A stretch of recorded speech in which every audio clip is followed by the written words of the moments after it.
ក្មេងស្រីបានរកឃើញថាឆ្មាចិញ្ចឹមរបស់នាងបានធ្លាក់ចូលទៅក្នុងអាងប៉ុន្តែជំនួសឲ្យការជួយនាងបានទាញវាំងនឹងចុះក្រោមយ៉ាងត្រជាក់រហូតដល់កូនឆ្មាលងទឹកស្លាប់ទាំងស្រុងទើបនាងប្រាប់ឪពុកនាងដោយចៃដន្យឪពុកតបស្លាប់នឹងកូនឆ្មាស្លាប់តែពេលហ្នឹងយកសុខក្មេងស្រីធ្វើពុតជាសោកសៅតែតាមពិតនាងស្រីស្រាប់នឹងការសម្លាប់ដោយប្រយោលព្រោះពេលមនុស្សស្រីត្រូវគេស្ដីបន្ទោសនាងជាអ្វីដែលយើងហៅថាពូជអាក្រក់កើតមកប៉ុន្តែនៅចំពោះមុខអ្នកខាងក្រៅនាងនឹងលាក់បាំងភាពងឹតនិងកាយសាហាវរបស់នាងហើយធ្វើពុតជាក្លាហាន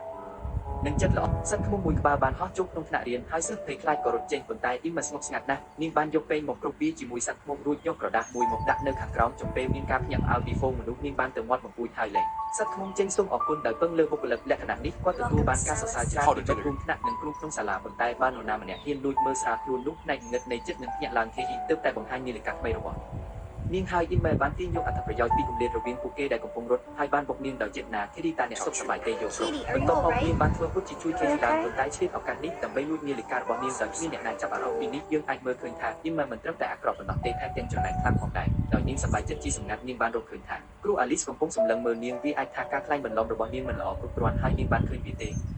បន្ទាប់ពីត្រឡប់មកផ្ទះវិញអ៊ីមចាប់ផ្ដើមអនុវត្តស្នាមញញឹមខ្លាំងៗនៅមុខកញ្ចក់ជាមួយនឹងជំនាញសម្ដែងកម្រិតមហាស្ត្រីនិងល្បិចកលរបស់នាងអឹមម៉ាបានខ្លាចជាជើងឯករបស់សាលាសម្រាប់ទាំងសិស្សធម៌និងបន្តពីរយៈពេល3ឆ្នាំចុងគ្នាហើយបានឈ្នះមេដាយអឹមម៉ាតាំងចិត្តថានឹងឈ្នះជើងឯកក្នុងពិធីចែកសញ្ញាបត្រឆ្នាំនេះដូច្នេះហើយទើបនាងសប្បាយចិត្តខ្លាំងពេលបានចូលរួមទោះជាយ៉ាងណាក៏ដោយនៅពេលដែលវាមកដល់ពិធីប្រគល់ពានរង្វាន់ជើងឯកមិនមែនជាខ្លួននាងទេប៉ុន្តែជាមិត្តរួមការងាររបស់នាងមែនស្នាមញញឹមរបស់អឹមម៉ាបាត់បន្តិចម្ដងនាងបានទន្ទឹងរង់ចាំមេដាយនេះពេញមួយឈ្មោះហើយនឹងមិនអនុញ្ញាតឲ្យនរណាម្នាក់យកវាទៅឆ្ងាយពីនាងឡើយប៉ុន្តែអារម្មណ៍របស់នាងបានផ្លាស់ប្ដូរលឿនពេកឪពុករបស់នាងបានកត់សម្គាល់ថាអ៊ីម៉ាមិនសប្បាយចិត្តហើយបានឈ្មោះទៅមុខដើម្បីលួចនាងប៉ុន្តែនាងបាននិយាយស្រាលថាមេឡូគឺជាមិត្តរបស់ខ្ញុំសូមអបអរសាទរដែលនាងឈ្នះវាមេដាយនេះដែលជាឪពុករបស់អ៊ីម៉ាមានសេចក្តីរីករាយណាស់ដែលឃើញអ៊ីម៉ាមានចិត្តទូលាយទោះយ៉ាងណាក៏ដោយខណៈពេលដែលមនុស្សគ្រប់គ្នាកំពុងជែកគ្នានោះអ៊ីម៉ាបានបញ្ឆោតមេឡូចូលទៅក្នុងព្រៃអ្នកទាំងពីរបានដើរកាន់តែឆ្ងាយទៅកាន់ច្រាំងធ្មក្បែរសមុទ្ររលែកមើលកន្លែងដ៏ចោតបែបនេះមេឡូមានការភ័យខ្លាចបន្តិចគាត់បានស្នើឲ្យត្រឡប់ទៅវិញជាប្រញាប់ប៉ុន្តែអឹមម៉ាមានទឹកមុខអាប់អួរហើយបន្តនិយាយថាតើអ្នកចង់បានអ្វីអរគុណឥឡូវ1ម៉ោងក្រោយមកមាននរណាម្នាក់បានរកឃើញមេឡូនៅលើឆ្នេរប៉ុន្តែគាត់បានស្លាប់ទៅហើយពេលឃើញមុខម្ដាយរបស់មេឡូពុជចិត្តអ៊ីមមិនមានអារម្មណ៍អ្វីទាំងអស់ហើយនៅតែមានមោទនភាពចំពោះស្នាដៃរបស់នាងយ៉ាងណាមិញមេឡូស្លាប់ហើយដូច្នេះមេដាយអាចជារបស់គាត់តែប៉ុណ្ណោះបន្ទាប់ពីឧបទ្ទវហេតុនេះនិកមានអារម្មណ៍ថាសុវត្ថិភាពរបស់កុមារអំឡុងពេលវិស្មកម្មមានសារៈសំខាន់ណាស់ដូច្នេះហើយគាត់បានស្វែងរកមេដោះនារីវ័យក្មេងម្នាក់ដើម្បីមើលថែអាហារនិងជីវិតប្រចាំថ្ងៃរបស់គាត់ប៉ុន្តែនៅពេលដែលពួកគេបានជួបគ្នាជាលើកដំបូងអឹមមិនចូលចិត្តនាងទេដោយសារតែនាងឃើញថាភ្នែករបស់នាងពោពេញទៅដោយភាពជាម្ចាស់និងបំណងប្រាថ្នាប្រាកដណាស់នៅពេលយប់មេដោះលេសាបានលួចចូលទៅក្នុងបន្ទប់របស់និកហើយនិយាយទៅកាន់ទីនោះអឹមបានលាក់ខ្លួននៅក្បែរហើយមើលយ៉ាងស្ងៀមស្ងាត់ហើយនាងប្រហែលជាស្មានថាមានអ្វីកើតឡើងលេសាត្រូវបានគេចាប់អារម្មណ៍ទៅនឹងឪពុករបស់នាងបន្ទាប់ពីទាំងអស់គាត់ជាវិស្វករវ័យក្មេងស្ត្រីមេម៉ាយនិងមានទ្រព្យសម្បត្តិលេសាបានបើកថតហើយបានជំនួសឆ្នាំថតបារម្ភរបស់និកដោយផ្ទាល់ប្រហែលជានាងកំពុងរងចាំគាត់ប្រកាច់ទើបគាត់អាចដាក់អន្ទាក់ទឹកមកពិតៗតែនាងមិនបានឃើញយ៉ាងច្បាស់ប៉ុន្តែនាងមិនបានប្រាប់ឪពុករបស់នាងទេប៉ុន្តែបានប្រើដៃនេះដើម្បីគំរាមលេសាខ្ញុំនឹងប្រាប់ថាទេទៅឲ្យខ្ញុំមួយការ៉េមទោះបីជាអឹមមិនចូលចិត្តមេដោះក៏ដោយក៏នាងមិនបានគំរាមកំហែងនាងនៅពេលនេះដែរជាងនេះទៅទៀតការមានចំណុចទីនេះនឹងធ្វើឲ្យជីវិតថ្ងៃជប់សម្រាប់របស់នាងកាន់តែមានផាសុកភាពពីមិនសម្រាប់ចិត្តញ៉ាំអាហារឲ្យបានគ្រប់គ្រាន់នៅយប់នេះគ្រប់នេះត្រូវសម្ដែងឈុតយំនៅថ្ងៃស្អែកនៅថ្ងៃបន្ទាប់ឪពុកនិងកូនស្រីបានមកចូលរួមពិធីបុណ្យសពរបស់មេឡូដោយឃើញមនុស្សជុំវិញខ្លួនខូចចិត្តអឹមក៏ធ្វើតាមហើយចាប់ផ្ដើមធ្វើពុតជាសោកស្ដាយខ្លាំងណាស់ដោយសារនាងគ្មានការយល់ចិត្តតាំងពីនាងនៅក្មេងអឹមមិនខ្វល់ពីរឿងដែលកើតឡើងចំពោះអ្នកដទៃតតែសោះនៅពេលនេះម្ដាយរបស់មេឡូបានទូចដើមគំនិតដើម្បីចេញមុខមកនិយាយជាមួយនាងក្នុងពេលជែកគ្នានាងបាននិយាយអំពីមេដាយដោយសារតែមេឡូចូលចិត្តមេដាយខ្លាំងណាស់ពួកគេគិតចង់កប់នាងនិងមេឡូជាមួយគ្នាប៉ុន្តែអ្វីដែលចម្លែកនោះគឺមេដាយបានបាត់តាំងពីគ្រោះថ្នាក់មកម្លេះគឺបែបនេះអឹមក៏យំកាន់តែខ្លាំងនេះគិតថានាងសោកស្ដាយខ្លាំងពេកគាត់ក៏ប្រញាប់ប្រញាល់ទៅលួងនាងប៉ុន្តែតាមពិតទៅគាត់ចង់បញ្ចប់ការសន្ទនារបស់ពួកគេដើម្បីកុំឲ្យនាងដឹងច្រើនពេកហើយធ្វើឲ្យខ្លួនឯងសង្ស័យបន្ទាប់ពីចាក់ចេញពីពិធីបុណ្យសពពីបានយកមេដាយរបស់មេឡូនៅក្រោមព្រះរបស់នាងដើម្បីរក្សាសុវត្ថិភាពប៉ុន្តែអ្វីដែលគាត់នឹកស្មានមិនដល់នោះគឺនៅពេលដែលនិកបានអោនចុះទៅរឹតរបស់គាត់ស្ទើរតែឃើញគាត់សកម្មភាពនេះបានធ្វើឲ្យអឹមខឹងយ៉ាងខ្លាំងការបញ្ចេញមតិរបស់អឹមគឺពោពេញដោយចេតនានិងភាពមិនពិតដែលនឹងត្រូវបានបង្ហាញនៅពេលនាងកំពុងគ្រប់គ្រងមនុស្សនៅពេលផ្សេងទៀតនាងមើលទៅប្រងើយកណ្ដាលនិកបានរកឃើញភាពមិនធម្មតារបស់អ៊ីមែជាបណ្ដាដូច្នេះគាត់បានពិនិត្យរូបថតពីពិធីបញ្ចប់ការសិក្សាគាត់បានរកឃើញថាអ៊ីមែកំពុងសម្លឹងមើលមេដាយភ្នែករបស់នាងពោពេញដោយក្តីប្រាថ្នានិងការលួចប្លន់ដែលធ្វើឲ្យនិកសង្ស័យថាមានរឿងចម្លែកអំពីការស្លាប់របស់មេឡូប៉ុន្តែអ៊ីមែគឺជាកូនស្រីរបស់គាត់ហើយគាត់មិនអាចសង្ស័យនាងបានទេនិកបានព្យាយាមបំភ្លឺខ្លួនឯងដោយគិតថាប្រហែលជាអឹមគ្រាន់តែចូលចិត្តមេដាយនេះប៉ុន្តែមុនពេលនេះអាចដោះស្រាយវាបានអាលីសមកជាមួយមេធាវីនាងបាននិយាយថារឿងនេះមិនដែលកើតឡើងក្នុងរយៈពេល30ឆ្នាំនៃការបង្រៀនរបស់នាងទេដូច្នេះហើយតាមការស៊ើបអង្កេតរបស់នាងមេឡូមិនចេះហែលទឹកនិងខ្លាចទឹកហើយមិនដែលហ៊ានទៅលេងឆ្នេរតែម្នាក់ឯងទេនេះច្បាស់ជាកើតឡើងដោយសារតែមាននរណាម្នាក់ដឹកនាំគាត់ដោយចេតនាអឹមគឺជាអាលីសចុងក្រោយដែលឃើញមេឡូហើយនាងសង្ឃឹមថានាងអាចសហការជាមួយនឹងការស៊ើបអង្កេតរបស់នាងអឹមដែលលាក់ខ្លួននៅក្បែរនោះឬបែបនេះហើយភ្នែករបស់នាងក៏កាន់តែសាហាវទៅរហូតដល់នាងភ្លេចថាលេសានៅតែនៅក្បែរនាងជាមួយនឹងការស្រែកនោះនៅបានរត់មកលើភ្លីប វាបានប្រែក្លាយថាអ៊ីនម៉ែបានបំបែកដបកែវហើយបានធ្លាក់ចុះដោយចៃដន្យឃើញទស្សនវិជ្ជានេះអាលីមានអារម្មណ៍ខ្មាស់អៀនបន្តិចហើយចេញពីគំនិតដូចដើមរបស់ខ្លួនលេសាដែលកំពុងមើលដំណើរការទាំងមូលមានការចាប់អារម្មណ៍យ៉ាងខ្លាំងចំពោះជំនាញសម្ដែងរបស់ក្មេងគាត់មានចិត្តខំខើខ្លាំងណាស់ដែលគាត់បានរួមជីវិតទោះបីខ្ញុំគេចចេញពីការស៊ើបអង្កេតរបស់គ្រូជាបណ្ដោះអាសន្នក៏ដោយក៏ខ្ញុំមិនអាចគេចផុតពីការសាកសួររបស់ឪពុកខ្ញុំដែរនិកបានសួរគាត់ថាតើគាត់បានទៅលេងឆ្នេរជាមួយមេឡូដែរឬទេប៉ុន្តែខ្ញុំមិនព្រមទទួលស្គាល់ទេដោយឃើញនិកសង្ស័យនាងគាត់ក៏លេងវារំជួលចិត្តហើយនិយាយទាំងខ្ញុំថាមេឡូបានទទួលមរណភាពខ្ញុំពិតជាសោកសៅណាស់ប៉ុន្តែខ្ញុំបានញឹមដើម្បីកុំឲ្យឪពុកខ្ញុំព្រួយបារម្ភប៉ុន្តែពេលនេះអ្នកមិនទុកចិត្តខ្ញុំទេអ្វីដែលអ៊ីមិននិយាយព្រាមនិកធ្លាក់ក្នុងការបន្ទោសខ្លួនឯងគាត់និយាយត្រូវតើអាត្មានឹងសោកស្ដាយប៉ុណ្ណាបើសំបីតែមនុស្សដែលនាងស្រឡាញ់បំផុតសង្ស័យនាងយ៉ាងណាមិញនាងទើបតែជាកូនអាយុ9ឆ្នាំប៉ុណ្ណោះតើនាងអាចជាប់ពាក់ព័ន្ធនឹងករណីឃាតកម្មដោយរបៀបណាប្រឡេកមើលការបង្ហាញកំហុសរបស់និកគាត់ដឹងថាការធ្វើពុតជាទុនខ្សោយនឹងដំណើរការទោះជាយ៉ាងណាក៏ដោយមុនពេលអឹមម៉ាអាចពួតបានពីថ្ងៃបញ្ហាបានចាប់ផ្ដើមកើតឡើងដើម្បីស៊ើបអង្កេតមូលហេតុនៃការស្លាប់តឡៃស្បានមកផ្ទះរបស់មេឡូម្ដងទៀតប៉ុន្តែដោយចៃដន្យនាងត្រូវបានយីមកឃើញនាងមិនយល់ថាហេតុអ្វីបានជាអឹមម៉ានៅតែនិយាយរកមូលហេតុនៃការស្លាប់នៅពេលដែលបរិសុទ្ធស្បែកបានស្លាប់ហើយ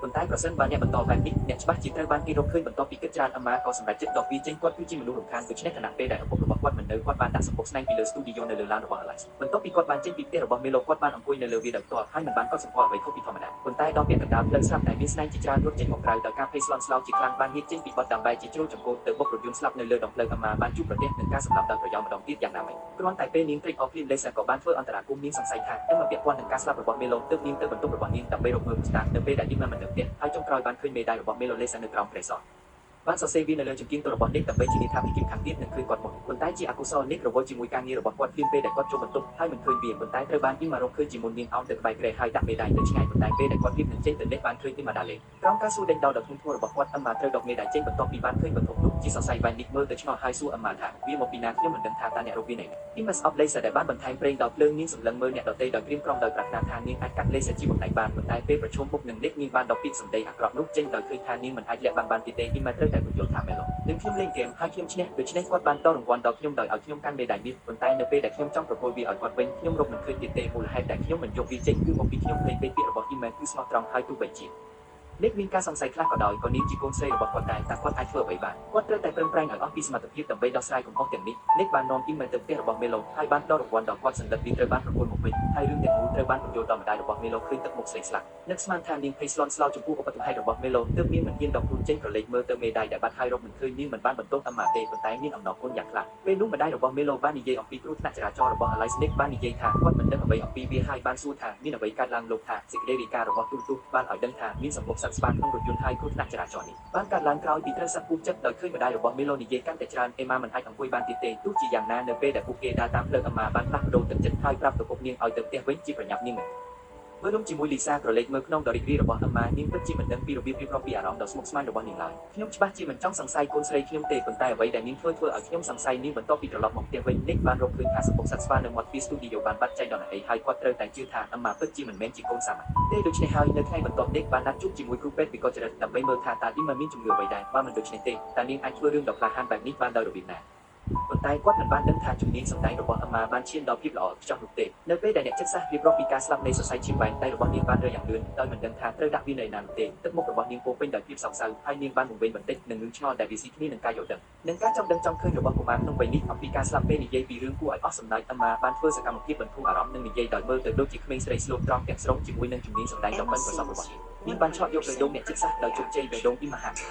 ដូចជាមួយ100%ជាមជ្ឈមណ្ឌលជាមួយនឹងការធ្វើរោគវិនិច្ឆ័យរបស់វិកលចរិតទីបំផុតបេះដូងរបស់និកបានធូរស្រាលហើយអឹមម៉ាដែលធ្វើពុតជាយូរមកគ្រាន់តែចង់ដកដង្ហើមធំប៉ុន្តែភ្លាមនោះនាងចូលទៅក្នុងផ្ទះនាងឃើញលេសាដេកយ៉ាងស្រួលនៅលើសាឡុងហាក់បីដូចជានាងជាម្ចាស់ផ្ទះសម្ដេចនិកមិនខឹងពេលឃើញទេប៉ុន្តែលួចមើលរូបនាងដោយសម្ងាត់ហើយទង្វើនេះបានធ្វើឲ្យអឹមម៉ាមានអារម្មណ៍ថាមានវិបត្តិភ្លាមនៅឲ្យឆ្ងាយពីឪពុករបស់ខ្ញុំប៉ុន្តែលេសានិយាយដោយចេតនាថាខ្ញុំនឹងខ្លាចជាម្ដាយចុងរបស់អ្នកចាំមើលទាំងអស់លេសាមិនគួរប៉ះចំណុចខាងក្រោមរបស់អ៊ីម៉ាទេនាងបានចាត់ទុកនិកជាកម្មសិទ្ធិឯកជនរបស់នាងជាយូរមកហើយតើនាងអាចបោះបង់គាត់ដោយនេះយ៉ាងណា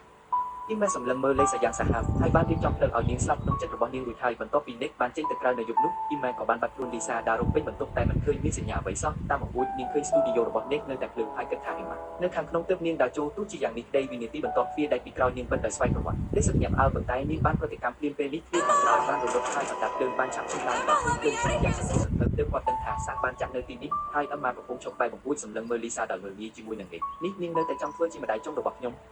ប្រហែលជានៅក្នុងជីវិតរបស់ខ្ញុំមើលលេខសាច់ភ្លេងឆាប់ឈិនតែសូមអមរតាមនេះដល់ឆាប់នៅពេលដែលនេះត្រឡប់មកផ្ទះវិញអានេះបានតែជាហើយលេខសាច់បានទុកខាងក្រោមបានកាត់លេខខាងជិត លេសជុបារីក្នុងកាប៊ីនទើបបញ្ជាសាំនៅក្បែរនោះអ្នកមានការព្រួយបារម្ភថាយើងមកទទួលរងរបួសផ្លូវចិត្តដូច្នេះគាត់ចង់ឡើងទៅកាន់នាងនិងលុកលំនាងប៉ុន្តែអ៊ីមិនខ្លាចអ្វីទាំងអស់ទុយទៅវិញនាងញឹមហើយលួងលោមឪពុកនាងហើយនៅពេលនេះអ្នកពិតជាបានឃើញភាពរីករាយនិងរំភើបនៅក្នុងភ្នែករបស់អ៊ីមិនជាមួយនឹងកិច្ចកម្មជាច្រើនដែលបានកើតឡើងនាពេលថ្មីនេះពួកគេម្នាក់ហាក់ដូចជាពាក់ព័ន្ធនឹងអម្មានាងមិនគួរស្មានរឿងកូនស្រីបែបនេះទេប៉ុន្តែតានាងអាចពន្យល់ពីភាពចៃដន្យទាំងនេះដោយរបៀបណាអ្នកដាស់អ៊ីមិនដែលកំពុងធ្វើពុតជាកំពុងដេកលុកហើយប្រមូលភាពក្លាហានដើម្បីសួរសំណួរក្នុងចិត្តរបស់គាត់ដោយមានអារម្មណ៍ឈាមឆាវនិងកំហឹងរបស់អ្នកតែមកក្រោបឡើងទៀមនាងបានសារភាពដោយក្លាហានថាខ្ញុំគ្រាន់តែរំលងហើយនាងក៏លួចហើយបន្ទាប់មកនាងបានបង្ហាញនៅទឹកមុខស្រួលត្រង់ហើយព្យាយាមសុំការអភ័យទោសដោយអាកប្បកិរិយាដូចគ្នាទៅនឹងការសារភាពកំហុសរបស់នាងដែរប៉ុន្តែបន្ទាប់មកអ្នកបានគិតពីមេដកដំបូងរបស់អ៊ីមិនថាខ្ញុំមិនគួរណាយកបេះដូងរបស់ខ្ញុំមកធ្វើជាតួអង្គនោះទេនាងមានអារម្មណ៍ថានៅលើជណ្ដើរខ្ញុំមិនបានធ្វើអ្វីខុសទេនាងជាមនុស្សធំគួរតែការពារខ្លួនឯងល្អជាងឬដូច្នេះអ្នកខឹងជាខ្លាំងប៉ុន្តែនៅចំពោះមុខការចាប់ប្រកាន់របស់ឪពុកនាងអម្មាបានប្រកែកថាការស្លាប់របស់ពួកគេជាអ្វីដែលពួកគេសមនឹងទទួលមេឡូបានលួចមេដាយនេះដែលជារបស់ខ្ញុំលោកគ្រូអាឡៃសបន្តស៊ើបអង្កេតដោយព្យាយាមស្វែងរកស្តានដែលថាខ្ញុំបានសម្លាប់មេឡូហើយលេសចង់ធ្វើជាតែចុងរបស់ខ្ញុំដូច្នេះអ្នកបានធ្វើមាននរណាម្នាក់ត្រូវពេលនេះអម្មានិយាយពីទាំងនេះក្នុងនាមជាឪពុកនាងមានអារម្មណ៍ថាអ្នកសាច់នេះមិនដែលគិតពីរបៀបដែលក្មេងអាយុ9ឆ្នាំអាចសម្លាប់មនុស្សជាច្រើនបានប៉ុន្តែមិនថាយ៉ាងណាអម្មាជាកូនរបស់គាត់ជាមួយប្រពន្ធរបស់គាត់ដែលបានស្លាប់ទៅហើយពួកគេស្រឡាញ់ជាខ្លាំងណាស់កាលពីដើមហើយគាត់គឺជាគំនិតតែមួយគត់ដែលប្រពន្ធរបស់គាត់ទុកសម្រាប់គាត់បន្ទាប់ពីគិតច្រើននេះបានសម្រេចចិត្តនាំពីមិនចេញមុននេះដោយគិតថាពេលវេលាស្មុគស្មាញល្អសម្រាប់នាងដូច្នេះពួកគេបានផ្លាស់ទៅបន្ទប់ទៅមកបន្ទប់ I don't want a stepmother! Ever! So you did. Isn't that right? Someone had to. 听到艾玛说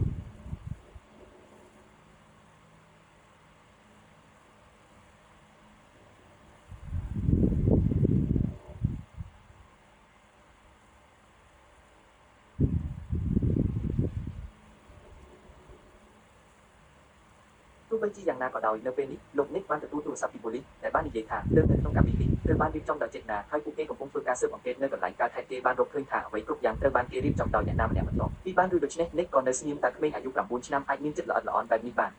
នគាត់ថាដូចជាមិនដែលយល់ពីកូនស្រីរបស់គាត់ទេយោងតាមស្ថានភាពរបស់អ៊ីម៉ានិកបានពិនិត្យលើកុំព្យូទ័រហើយបានរកឃើញថាគាត់ពិតជាមានបុគ្គលិកលក្ខណៈប្រឆាំងសង្គមដ៏កម្រមនុស្សប្រភេទនេះកើតមកគ្មានការយល់ចិត្តនៅដំណាក់កាលដំបូងគាត់នឹងត្រជាក់ច្រណែននឹងកុហកនៅដំណាក់កាលក្រោយទៀតគាត់នឹងក្លាយជាមនុស្សអាក្រក់តែសាហាវតារាប់ណាគាត់ជួបនរណាម្នាក់ដែលធ្វើឲ្យគាត់មិនសប្បាយចិត្តគាត់នឹងព្យាយាមគ្រប់មធ្យោបាយដើម្បីសង្សឹកឬសូម្បីតែសម្រាប់មិនមានលទ្ធភាពព្យាបាលជំងឺទេនិកសម្លឹងមើលកុំព្យូទ័រហើយដកដង្ហើមធំប៉ុន្តែនៅពេលណាមួយអ៊ីម៉ាវីអក្សរលេចមកពីក្រោយគាត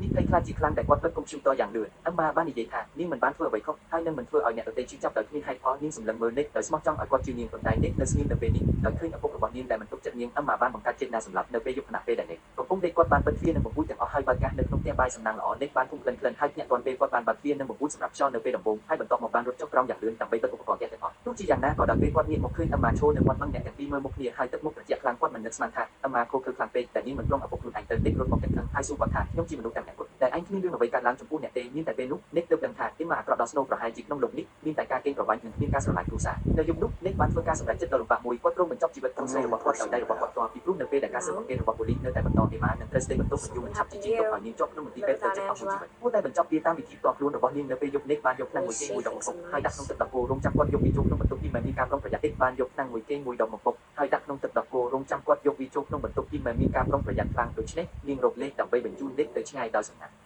់ទឹកដោះគោពីរពែងត្រូវបានផ្លាស់ប្ដូរប៉ុន្តែនិកបានផឹកទឹកដោះគោមួយពែងដែលលាយជាមួយថ្នាំមួយគេដោយមិនសង្ស័យមួយសន្ទុះក្រោយមកគាត់ក៏ងុយដេកប៉ុន្តែអ៊ីមិនស្រាប់តែបើកភ្នែកឡើងនាងបានដកកាំភ្លើងខ្លីដែលនាងប្រើសម្រាប់ការពារខ្លួនដោយព្យាយាមធ្វើឲ្យមើលទៅដូចនិកបានធ្វើអនុជាតិប៉ុន្តែនាងបានខកខានគោលដៅដោយចៃដន្យនៅពេលដ៏សំខាន់និកត្រូវភ្ញាក់ខ្លួនដោយការបាញ់កាំភ្លើងឃើញកូនស្រីគាត់មិនទាន់ស្លាប់គាត់ច្របូកច្របល់ជាខ្លាំងប៉ុន្តែអម្មានិយាយស្រាលខ្ញុំជំនួសទឹកដោះគោដែលអ្នកឲ្យខ្ញុំនិកទុកចិត្តមិនរួចពេលឃើញក្មេងមានគំនិតបែបនេះគាត់បានព្យាយាមអស់ពីសមត្ថភាពដើម្បីចាប់យកកាំភ្លើងខ្លីគាត់